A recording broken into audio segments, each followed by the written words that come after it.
আসসালামু আলাইকুম। আমাদের মধুমাস আসতেছে, কি সুন্দর গাছে, আম গাছে মুকুল দিয়ে ভরে গেছে।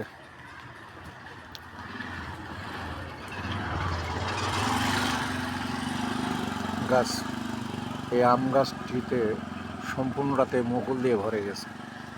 আমরা অপেক্ষায় থাকলাম সামনে সুন্দরভাবে এই আম আমরা খেতে পারবো।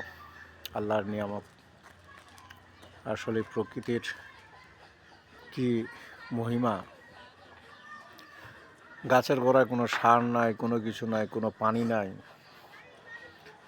সেই গাছে কি সুন্দর মুকুল আসছে, আর আমাদের ফল দেওয়ার জন্য সে তার নিজ দায়িত্ব পালন করে যাচ্ছে, প্রকৃতির দায়িত্ব। আর আমরা মানুষরা আমাদের নিজ দায়িত্ব পালনে কীভাবে ব্যর্থতা প্রকাশ করি আর কি, ব্যর্থতার রূপ আমরা নিজেরাই নিজেদের অবস্থান বুঝতে পারি না, কিভাবে কোন দায়িত্ব পালন করতে হয়। কিন্তু প্রকৃতি তার নিজ দায়িত্ব পালন করেই যাচ্ছে। এটার থেকেও আমাদের অনেক শিক্ষার আছে, যা আমরা ধারণ করতে পারি। সবাইকে ধন্যবাদ।